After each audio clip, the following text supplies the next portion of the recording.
Di awal film, kita diperlihatkan sosok Umar bin Khattab. Pada usianya yang telah mencapai 60 tahun, beliau sedang menjalankan ibadah haji bersama kaum muslimin.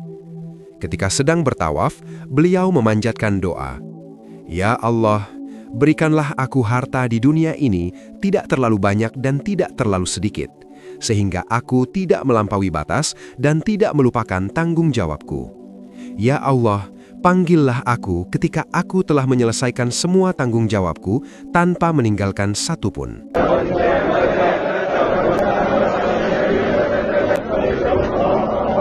منها فأنسى انتشرت رعيتي. Setelah selesai bertawaf, beliau langsung menyampaikan khutbah kepada seluruh umat muslim yang berada di sana. Dalam salah satu bagian khutbahnya, Umar mengatakan bahwa untuk menjadi seorang yang benar-benar beriman, tidak cukup hanya dengan berpikir dan berharap saja, tetapi juga harus dibuktikan dengan tindakan yang nyata. Beliau juga menegaskan bahwa setiap pemimpin harus mampu membantu dan melindungi rakyatnya, bukan justru menindas mereka. Menurutnya, lebih baik mengganti pemimpin sesering mungkin daripada mempertahankan pemimpin yang sama sekali tidak berpihak kepada rakyatnya. فليرفعه إلي يكه في الظلم إن أصلح به قوما أقلاها فيهم لأنظر في أحوالهم. Setelah melaksanakan ibadah haji, beliau melanjutkan perjalanan menuju Madinah. Dalam perjalanan itu, ketika sampai di sebuah bukit yang bernama Manjanan, Umar tiba-tiba berhenti lalu menangis.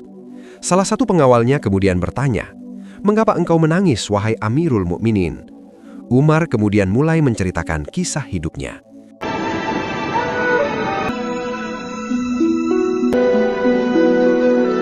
Enam tahun sebelum Nabi Muhammad SAW diutus menjadi rasul, ketika masih muda, Umar adalah seorang penggembala unta milik ayahnya yang bernama Khattab. Khattab dikenal sebagai sosok ayah yang keras. Ia tidak jarang memukul Umar apabila melihat anaknya bermalas-malasan. Namun Umar muda dikenal sebagai pribadi yang taat, bijak, dan pekerja keras.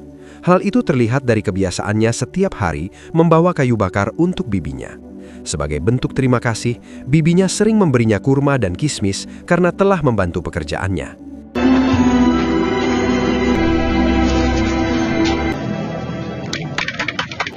ألا تدخل فأطعمك؟ على رسلك يا ابن الخطاب. تمر يثرب وزبيب الطائف. Setelah menyelesaikan semua aktivitasnya pada hari itu, Umar pulang ke rumah. Namun setibanya di rumah, ia justru disambut dengan kemarahan dari ayahnya, Khattab. Ia dimarahi karena pulang terlalu cepat dan meninggalkan unta-untanya di lembah Manjanan. Umar kemudian mencoba meyakinkan ayahnya bahwa unta-unta itu akan aman dan tidak ada yang berani mencurinya. Namun Khattab tidak mempercayai perkataan anaknya tersebut dan langsung menyuruh Umar untuk segera kembali membawa pulang semua unta itu. Umar kemudian meminta izin kepada ayahnya karena ia sangat ingin berdagang seperti kebanyakan penduduk Mekah pada saat itu. Namun ayahnya langsung menolak. Menurutnya, dari semua anak yang dimilikinya, Umar adalah yang paling cocok untuk mengurus unta-untanya karena dianggap paling kuat dan mampu menjaga semua miliknya. Khattab menegaskan bahwa pekerjaan menjaga unta itu telah diwariskan dari keluarganya dan kini menjadi tanggung jawab Umar. Ia juga mengatakan bahwa Umar masih menikmati kehidupan di Mekah, tetapi belum sepenuhnya memahami tanggung jawab untuk menjaga harta milik ayahnya. Setelah percakapan itu, Umar kembali menuju lembah Manjanan untuk mengambil unta-untanya. Di tempat ini, Umar kembali menunjukkan sifatnya sebagai pemuda yang memiliki wawasan luas dan berbeda dari kebanyakan pemuda di Mekah. Meskipun saat itu ia belum memeluk Islam, sikapnya sudah mencerminkan nilai-nilai yang baik, seperti berakhlak mulia, terpandang di masyarakat, teliti dalam bertindak, bersikap adil, serta bijaksana dalam mengambil keputusan. Umar kemudian melantunkan sebuah syair kepada temannya saat sedang berbicara tentang kehidupan. Barang siapa yang teguh dalam pendirian, maka ia tidak akan mudah goyah. Barang siapa yang takut kepada kematian, maka ketakutan itu akan menguasainya, meskipun ia berusaha melarikan diri hingga setinggi langit. Beberapa saat kemudian datanglah saudaranya yang bernama Zaid. Ia memberikan sejumlah uang kepada Umar sebagai modal agar Umar dapat mulai berdagang.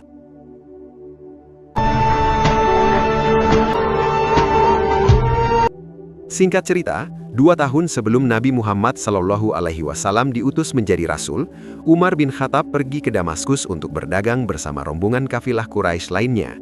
Dalam berdagang, Umar dikenal sangat mengutamakan kejujuran dan keadilan. Ia tidak sembarangan memberikan potongan harga, namun juga tidak menetapkan harga yang terlalu tinggi. Ia berusaha menjaga keseimbangan agar perdagangannya tetap adil bagi semua pihak. قد بدأت السوم على مجرى عادتك غر بهذا الحديث. وصلت بك إلى ملك الروم فحظيت نأخذ ما عندكم لنا عليه بيني وبينك سمت ما شئت من الثمن. بهذا يا عمر. Setelah menyelesaikan urusan dagangnya, Umar berjalan-jalan bersama kerabatnya untuk melihat keadaan kota perdagangan Damaskus yang saat itu dikenal sangat ramai dan berkembang.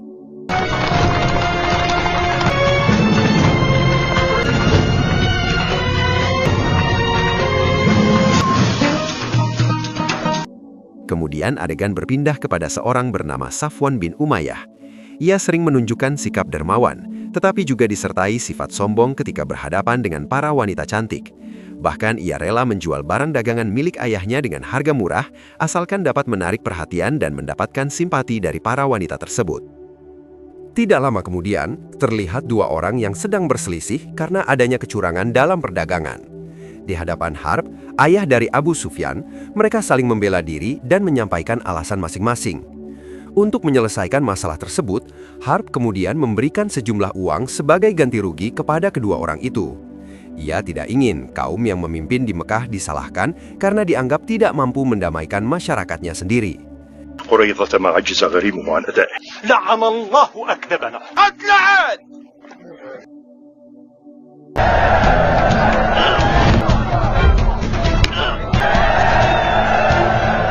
Kisah kemudian kembali kepada Umar yang sejak muda dikenal sangat hebat dalam bela diri. Hal itu terlihat ketika ia mengikuti pertarungan duel di sebuah pasar. Dengan kemampuan gulat dan bela diri yang dimilikinya, Umar mampu mengalahkan lawan-lawannya dengan cukup mudah. Karena keahliannya itu, Umar menjadi sosok yang sangat disegani oleh masyarakat Quraisy di Mekah. Beberapa tokoh Quraisy seperti Abu Sufyan bin Harb, Safwan bin Umayyah, Khalid bin Walid, dan Ikrimah bin Abu Jahal termasuk di antara teman-temannya ketika masih muda. Mereka bahkan sering merasa bangga ketika Umar berhasil memenangkan duel di pasar.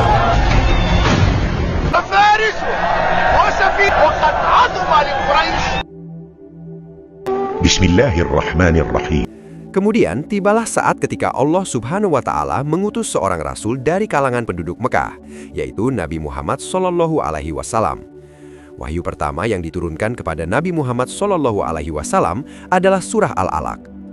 Bacalah dengan menyebut nama Tuhanmu yang menciptakan.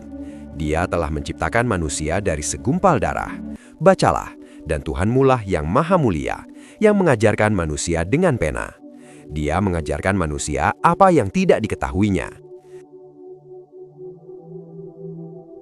Setelah peristiwa itu, Khadijah, istri Rasulullah SAW, meminta Ali bin Abi Thalib yang saat itu berusia sekitar 12 tahun untuk memanggil pamannya, Warokah bin Naufal, agar ia dapat mendengarkan kabar tentang wahyu yang diterima oleh Nabi Muhammad SAW. Setelah mendengarnya, Warokah langsung mempercayai bahwa Nabi Muhammad SAW membawa kebenaran. Ia mengatakan bahwa yang datang kepada beliau adalah malaikat yang sama yang dahulu diutus kepada Nabi Musa bin Imran. Warokah juga berharap dapat hidup lebih lama agar ketika kaum Nabi Muhammad SAW kelak menentangnya dan mengusirnya, ia bisa memberikan perlindungan penuh kepada beliau. Menurutnya, siapapun yang datang membawa pesan seperti itu pasti akan menghadapi penolakan dari kaumnya sendiri.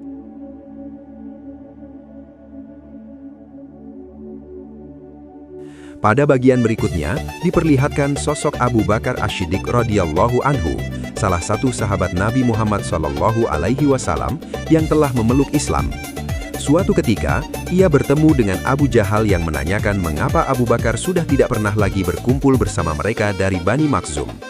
Abu Bakar menjawab bahwa ia sedang sibuk dan selain itu mereka juga tidak membutuhkannya saat ini.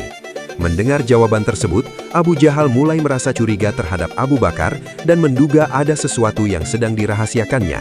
Setelah itu, Abu Jahal menemui Umar bin Khattab dan mengajaknya untuk segera menghadiri sebuah pertemuan. Sementara itu, Abu Bakar bertemu dengan Utsman bin Affan. Pada saat itu, wajah Abu Bakar terlihat penuh dengan kegelisahan.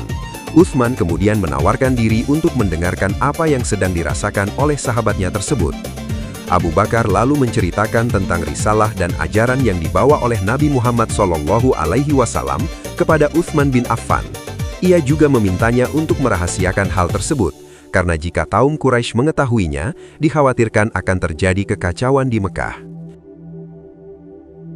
Di tempat lain, Ali bin Abi Thalib mendatangi ayahnya, Abu Thalib, dan menceritakan apa yang ia dengar serta apa yang dialami oleh sepupunya, Nabi Muhammad SAW. Ali menjelaskan kepada ayahnya bahwa sepupunya, Nabi Muhammad SAW, telah diutus oleh Allah Subhanahu wa Ta'ala sebagai seorang nabi dengan wahyu yang telah diturunkan, yaitu kitab Al-Quran dan ajaran Islam.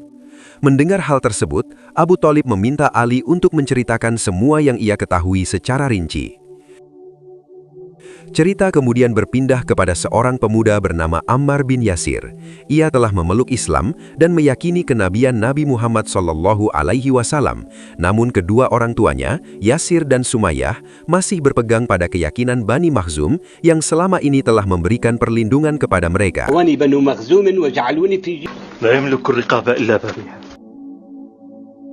Kembali kepada Abu Thalib, setelah mendengarkan seluruh cerita dari Ali, ia meminta anaknya itu untuk merahasiakan pengetahuan tersebut kepada siapapun, sampai tiba saatnya Allah Subhanahu wa Ta'ala menghendaki hal itu disebarkan. Di sisi lain, Umar bin Khattab bersama Abu Jahal dan beberapa orang dari Bani Makhzum sedang membahas isu yang mulai beredar di Mekah mengenai kenabian Nabi Muhammad SAW. Di sini Abu Jahal langsung meluapkan kemarahannya, sekaligus menunjukkan kesombongannya. Ia mengatakan bahwa mereka tidak mungkin tunduk dan mengikuti ajaran Nabi Muhammad SAW. Baginya tidak masuk akal jika seseorang dari Bani Hashim menjadi nabi sekaligus pemimpin bagi mereka semua. Dengan tegas ia menyatakan akan menentang dan berusaha menghentikan semua ajaran yang dibawa oleh Nabi Muhammad SAW kepada kaum Quraisy. لا نرضى أن يتقدمني إليكم وإلى وهذه لست من الناس يا سمية؟ لا أفهم مرادك يا سيد. بلى قولي ولا تخافي. واليكم وتبع لكم. حاجة لي باللبن سلمت يداك. محمد الناس إلى دينه ردنه ردا قبيحا. ادخري ولا تدخري. مر موالينا أن ينادوا إلى طعام يسبقنا مطعم إليهم. Setelah itu, cerita melompat 3 tahun setelah Nabi Muhammad SAW diutus sebagai Rasul. Saat bersama Ammar dan beberapa pengikut Nabi Muhammad SAW melaksanakan sholat jauh dari Ka'bah sebagai bentuk penghormatan kepada para tetua Quraisy yang saat itu belum menerima ajaran Islam. Namun tiba-tiba datang Abu Sufyan yang mencela dan mengejek cara ibadah mereka. Perkataan itu memicu perdebatan hingga akhirnya terjadi perkelahian di antara mereka. لأمر رسول الله أن تطلع علينا الساعة أنا الزمان يأتينا بكل راعي غنمي عقبة بن أفعلون ولا تسألوننا عما نفعل تكون مع هؤلاء الأراذل بل هم خير مني بل قل أنت سر لعنكم الله. Ammar kemudian pulang dengan wajah yang lebam. Ia menceritakan kepada kedua orang tuanya bahwa ia telah berkelahi dengan Abu Sufyan. Mendengar hal itu, Yasir dan Sumayyah langsung merasa khawatir karena Ammar berani melawan Abu Sufyan yang merupakan salah satu tokoh penting di Mekah. Namun Ammar dengan tegas mengatakan bahwa ia tidak merasa takut kepada Abu Sufyan maupun para pemimpin Quraisy lainnya. Ia kemudian mencoba menjelaskan kepada kedua orang tuanya tentang ajaran Islam yang dibawa oleh Nabi Muhammad SAW, lalu membacakan surah Ad-Duha di hadapan mereka. ألم يجدك يتيما فآوى ولدك عائلا وأما السائل فلا. Di sisi lain, keluarga besar Abu Sufyan yang juga berkaitan dengan keluarga Utbah bin Rabi'ah sedang mengadakan pertemuan untuk membahas dakwah Nabi Muhammad SAW. Utbah menanggapi keadaan itu dengan sikap yang cukup bijak, sementara Abu Sufyan dan istrinya Hindun terlihat sangat bersemangat untuk menghentikan dan melawan dakwah Nabi Muhammad SAW. Utbah sendiri memilih untuk menggunakan cara yang lebih tenang dan mempertimbangkan strategi yang lebih matang dalam menghadapi dakwah Nabi Muhammad SAW. إلا بقدر ما يعصونكم دي شمس وإياهم كفرسنا عليهم بأموالنا ولكنه لا يخص بذلك عبد شمس. نحن نتجادل في أمر محمد من يقطع الأرحام وهم أدنى قريش إلينا وتكون بطون قريش كلها حملت وزره ونبذتها عبد شمس دونهم بالسياد فإما أن يكون زعم النبوة كله حسن التنصتوا وأطيعوا. Kembali kepada Ammar dan kedua orang tuanya, hati Sumayyah mulai tersentuh setelah mendengar surah Ad-Duha yang dibacakan oleh Ammar. Ia kemudian meminta agar Ammar membawanya menemui Nabi Muhammad SAW karena ia ingin memeluk Islam. Sementara itu, Yasir masih bertahan dengan keyakinan nenek moyangnya karena merasa takut kepada para pemimpin Quraisy, khususnya kepada Bani Makhzum yang selama ini telah memberinya perlindungan. كنت أمة عند أبي حذيفة لم أفارق ثقة وإذا دعتني إحداهن إلى بعض شيء الآن فقط علمت أنني إن كنت خذني الآن إلى نبي الله خشية مواليه بني مخزوم وخالف عن أمر الله. Di tempat lain, di arena pertarungan pasar, terjadi duel antara Wahsy, seorang budak milik Zubair, melawan Bilal bin Rabah, budak milik Umayyah bin Khalaf. Umayyah memerintahkan Bilal untuk menghadapi Wahsy hanya untuk menunjukkan kekuasaannya di hadapan para pemimpin Quraisy. Umar bin Khattab sebenarnya tidak setuju dengan keputusan tersebut karena dianggap tidak adil menyuruh Bilal melawan seseorang yang memiliki tubuh lebih besar darinya. Namun duel tetap berlangsung dan pada akhirnya Wahsy yang memang lebih kuat dalam pertarungan berhasil memenangkan duel tersebut sehingga membuat Umayyah merasa malu akibat kekalahan Bilal.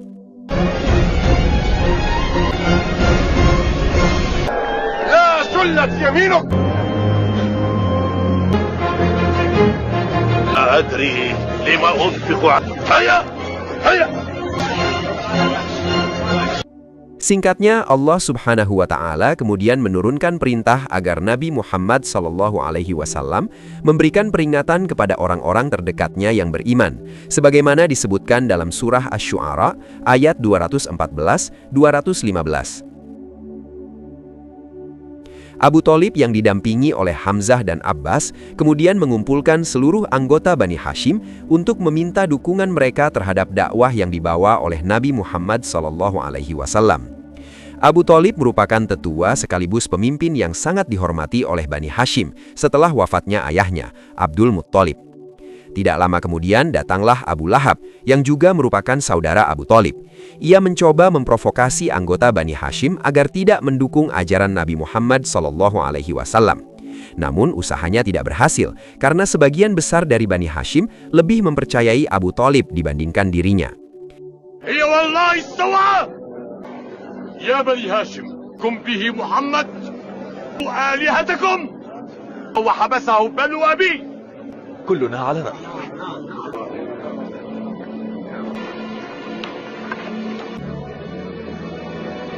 Di sisi lain, Umar bin Khattab sedang berdebat dengan salah satu saudaranya yang bernama Zaid. Mereka membahas situasi yang sedang terjadi di Mekah. Menurut Umar, ajaran yang dibawa oleh Nabi Muhammad SAW dapat menimbulkan dampak besar yang berpotensi memecah belah suku Quraisy sehingga hubungan antar suku di Arab bisa terganggu. Meskipun masih muda, Umar sudah sangat aktif dalam mengurus urusan Bani Adi. Karena itu, ia ingin memastikan bahwa seluruh anggota Bani Adi tetap mengikuti pendapatnya. Setelah itu, Umar bin Khattab pergi untuk menghadiri pertemuan para tetua dan pemimpin suku Quraisy. Ketika tiba di tempat pertemuan, ia melihat Abu Sufyan, Khalid bin Walid, dan beberapa temannya sedang bermain judi. Umar kemudian menegur mereka dengan tegas dan mengatakan bahwa tidak pantas bagi mereka untuk sibuk berjudi sementara para tetua suku sedang membahas persoalan yang sangat serius. Setelah menegur teman-temannya, Umar segera masuk untuk mengikuti pertemuan para pemimpin suku Quraisy tersebut. Di sisi lain, Umar bin Khattab bersama Abu Jahal dan beberapa tokoh dari Bani Makhzum sedang membahas isu yang beredar mengenai kenabian Nabi Muhammad SAW. Di sana, Abu Jahal langsung meluapkan kemarahannya sekaligus menunjukkan kesombongannya dengan mengatakan bahwa mereka harus tetap tunduk dan setia pada agama nenek moyang mereka. Ia juga mempertanyakan bagaimana mungkin seseorang dari Bani Hashim dapat menjadi nabi sekaligus pemimpin bagi mereka semua. Dengan tegas, Abu Jahal menyatakan akan menentang dan berusaha menghentikan semua ajaran yang disampaikan oleh Nabi Muhammad SAW kepada kaum Quraisy. Ia juga menunjukkan kemarahannya kepada beberapa tokoh Quraisy yang dikenal bijaksana seperti Abu Bakar, Utsman bin Affan, Ubaidah, dan Abdurrahman bin Auf karena telah mengikuti serta melindungi dakwah Nabi Muhammad SAW. Abu Jahal juga mempertanyakan mengapa Muhammad SAW yang berasal dari Bani Hashim yang diangkat sebagai nabi. Menurutnya, seharusnya kedudukan itu diberikan kepada dirinya atau kepada para pemimpin Quraisy lainnya yang memiliki kekayaan dan kedudukan lebih tinggi. Sementara itu, di luar ruang pertemuan, Amr bin As terlihat terkejut setelah mendengar perkataan Bilal yang dinilainya sangat bijaksana dan cerdas. Menurut Amr bin As, seorang budak yang memiliki kecerdasan bisa menjadi lebih berbahaya dibandingkan budak yang hanya memiliki kemampuan bertarung.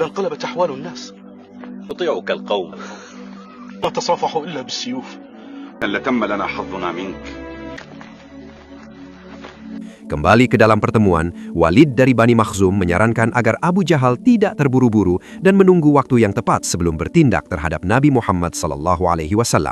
Sementara itu, Utbah memberikan pendapat yang lebih tenang. Ia mengatakan bahwa Muhammad SAW tidak dikenal sebagai seorang yang berdusta, sehingga dakwahnya tidak perlu terlalu dikhawatirkan, karena Tuhan tidak memerlukan pertimbangan manusia dalam menentukan siapa yang akan menjadi utusannya. Setelah itu, Umar bin Khattab mulai berbicara dan memberikan saran kepada para pemimpin Quraisy. Menurutnya, untuk menghentikan dakwah Nabi Muhammad SAW, sebaiknya mereka meminta kepada pamannya sendiri, yaitu Abu Talib, agar membujuk Nabi Muhammad SAW untuk menghentikan dakwahnya. Menurut Umar, hanya pamannya yang kemungkinan besar dapat didengarkan oleh Nabi Muhammad SAW. Saran dari Umar tersebut akhirnya disetujui oleh para pemimpin Quraisy. Namun, usulan itu membuat Abu Jahal merasa tidak senang kepada Umar, karena dianggap tidak sepenuhnya berpihak kepadanya. فيه عمه وأبا طالب بأن ينهى محمدا ويكفه كيف سولت لك نفسك. Menurut Abu Jahal, saran Umar justru telah mempermalukannya di hadapan Utbah dan para pemimpin Quraisy lainnya. Abu Jahal sangat berambisi menghentikan dakwah Nabi Muhammad SAW demi mempertahankan kedudukannya sebagai pemimpin di kalangan Quraisy. Ia juga tidak ingin Nabi Muhammad SAW mengambil pengaruh dan kekuasaan yang selama ini ia miliki, sehingga ia bertekad melakukan apapun agar Bani Hashim tidak lagi memberikan dukungan kepada Nabi Muhammad SAW. فما هو رأي عتبة بن ربيعة أرحامه مع بني هاشم بني عبد مناف الشرف فيما عشنا أبدا.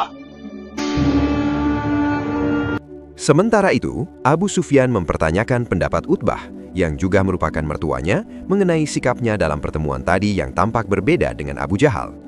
Utbah kemudian menjawab dengan tenang bahwa sebenarnya mereka tidak benar-benar marah kepada Nabi Muhammad SAW. Menurutnya, kemarahan itu muncul karena kecemburuan, terutama dari Abu Jahal yang merasa tidak terima karena seorang nabi dipilih dari Bani Hashim, bukan dari keturunannya. Utbah juga mengatakan bahwa Abu Jahal adalah orang yang licik dan tidak bijaksana. Bahkan jika dibandingkan, menurutnya tali sandal Nabi Muhammad SAW jauh lebih berharga daripada Abu Jahal.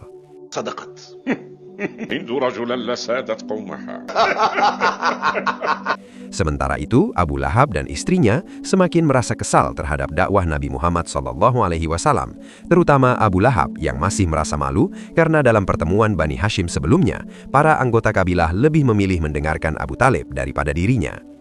Karena itu, mereka mulai merencanakan tindakan untuk mengganggu Nabi Muhammad SAW. Di tempat lain, Umar bin Khattab mendatangi rumah adiknya, Fatimah binti Khattab.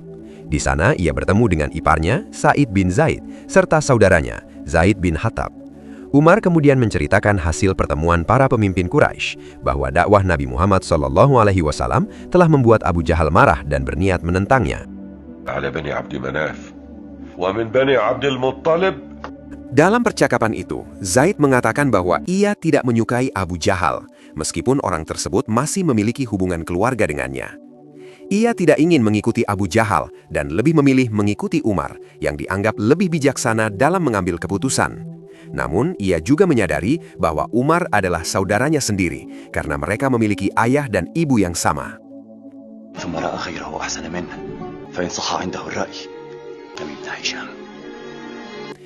Singkat cerita, istri Abu Lahab mulai menjalankan rencananya. Ia membawa seikat kayu dan meletakkannya di depan rumah Nabi Muhammad SAW sehingga rumah itu terlihat kotor. Sementara itu, Abu Bakar dan Uthman bin Affan memberikan nasihat kepada kaum muslimin di atas sebuah bukit. Mereka mengingatkan agar kaum muslimin tidak merasa kecil hati karena kelemahan dan jumlah yang sedikit. Mereka berkata bahwa demi Allah, tidak ada Tuhan selain Dia. Apa yang telah dijanjikan oleh Allah dan Rasul-Nya pasti akan terjadi. Agama Islam akan tersebar hingga ke wilayah paling jauh di timur dan barat, dan Allah akan memberikan kekuasaan Persia serta Bizantium kepada kaum muslimin. Mereka juga mengingatkan agar kaum muslimin tidak terlalu memikirkan kebencian kaum Quraisy dan tidak membiarkan kebencian itu mempengaruhi sikap mereka. Sikap yang buruk harus dibalas dengan sikap yang baik, karena jika tidak, maka kaum Quraisy akan merasa berhasil menjadikan mereka sama seperti dirinya. Di sisi lain, terjadi perdebatan antara Wahsy dan Bilal bin Rabah. Bilal menyayangkan cara Wahsy menyerangnya saat duel sebelumnya. Namun Wahsy beralasan bahwa ia melakukan hal itu hanya untuk menyenangkan majikannya. Di antara keduanya terlihat perbedaan sikap. Wahsy merasa harus menerima nasibnya sebagai seorang budak dan menganggap tidak ada kesempatan baginya untuk hidup seperti orang lain pada umumnya. Sementara itu, Bilal bin Rabah terlihat lebih optimis dan meyakini bahwa suatu hari ia akan terbebas dari belenggu perbudakan. ألا تجيب يا ابن حمامة جارية حبشية ولا يهيئ ألتمسك هذه الأيام فلا أجدك هيا إن كان خيرا في بعض أعمال سيدي وليس عندي ما أجيب به. Singkat cerita, sesuai keputusan dalam rapat para pemimpin Quraisy, mereka kemudian mendatangi Abu Talib untuk membujuknya. Walid langsung menyampaikan kepada Abu Talib agar ia segera meminta Nabi Muhammad SAW menghentikan dakwahnya. Ia bahkan mengancam bahwa para pemimpin Quraisy akan bertindak sendiri dan memerangi Abu Talib beserta kaumnya apabila pesan itu tidak disampaikan kepada Nabi Muhammad SAW. Hatta takufahu an.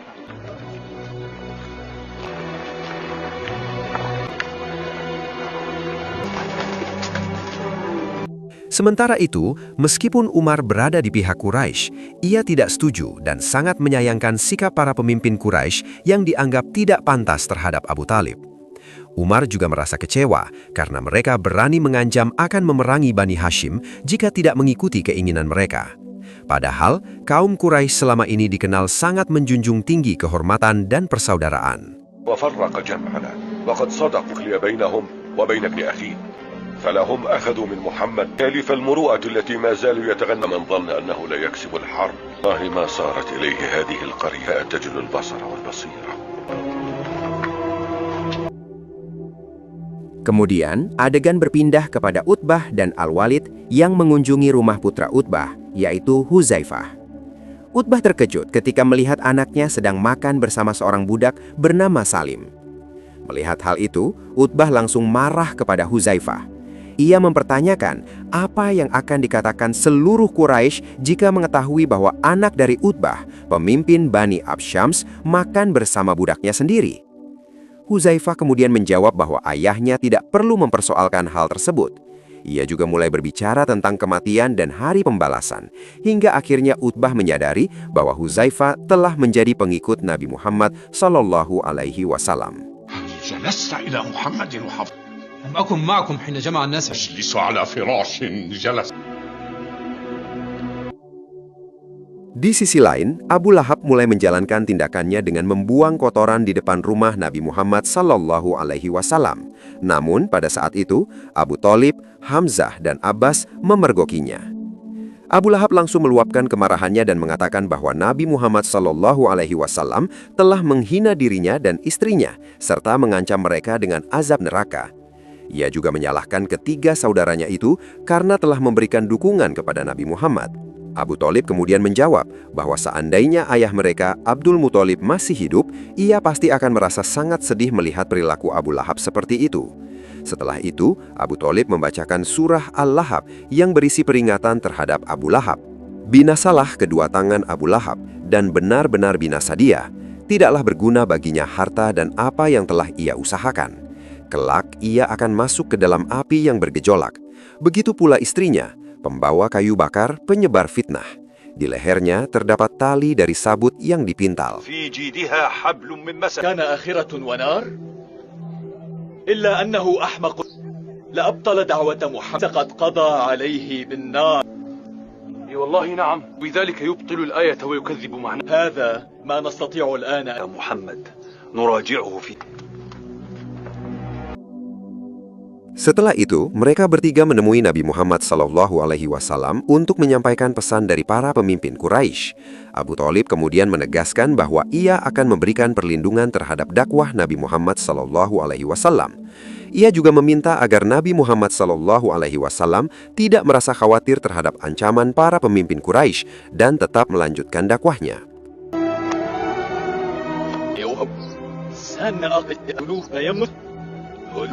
Sementara itu, para pemimpin Quraisy kembali mengadakan pertemuan untuk membahas penolakan Nabi Muhammad SAW yang tidak bersedia menghentikan dakwahnya.